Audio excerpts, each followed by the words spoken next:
Okay, so in today's story, you learned about how Jesus served the disciples and washed their feet. Can you imagine how gross their feet had to have been? I mean, we're talking they wore sandals, there weren't paved roads, there was mud, there was waste and garbage and gross. And Jesus did this thing that not even a normal servant would do. Like the lowest servant would usually do this washing of the feet.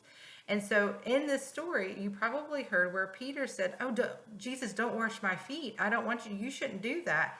And Jesus said, I need to do this, because Jesus was giving an example of servants. So today's story, and I'm pretty sure most of you have probably heard of it, is Mrs. Wishy-Washy. Because in this story, the animals do not want washed, but they end up becoming as dirty as probably some of the feet that Jesus washed. And they are very happy once they get washed at the end. So let's get started.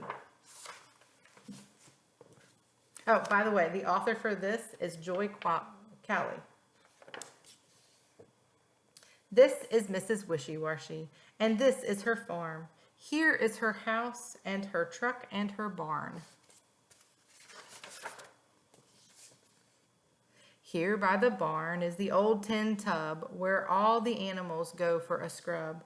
Wishy-washy, wishy-washy, moo, said the cow cries.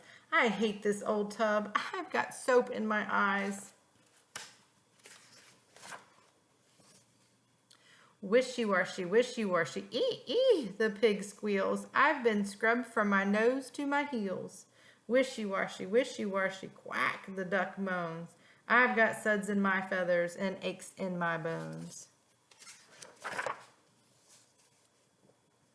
The scrubbing is over, the tub goes away. No more washing, the animals say. Moo, moo, ee, quack, quack, quack. Bye, Mrs. Wishy-Washy. Mean old Mrs. Wishy-Washy. We are leaving you and we won't be back.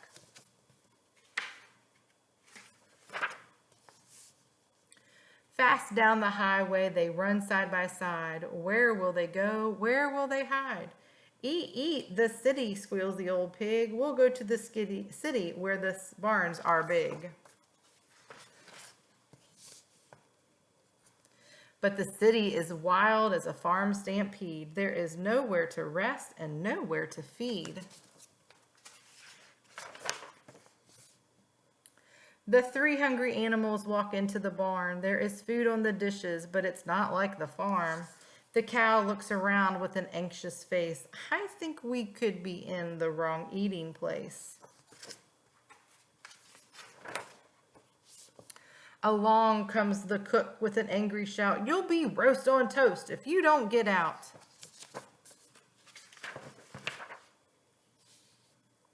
They run for their lives to the barn next door and find themselves in the hardware store. Oops. Then a van pulls up and 2 shakes of a tail. It's the pickup van from the animal jail. They're taken away, oh what bad luck, for the cow and the pig and the poor old duck. They sit in a puddle, hungry and pale, in the cold, muddy cage of the animal jail. Then the unhappy cow and the pig and the duck hear the chug, chug, chug of the old farm truck. They moo and they squeal, they quack and they cheer. It's dear Miss Wishy-Washy, she is here. From far from the city and back on the farm, the animals run to the old red tub. Now Mrs. Wishy-Washy fills up the tub. Come on, you 3, you need a good scrub. Oh, bliss, says the cow, and she jumps right in. Oh, bliss, says the pig with a happy grin. Oh, bliss, says the duck, splashing with the rest. There's no doubt about it. Home is best. Wishy-washy, wishy-washy. I hope you enjoyed the book, and we'll see you tomorrow.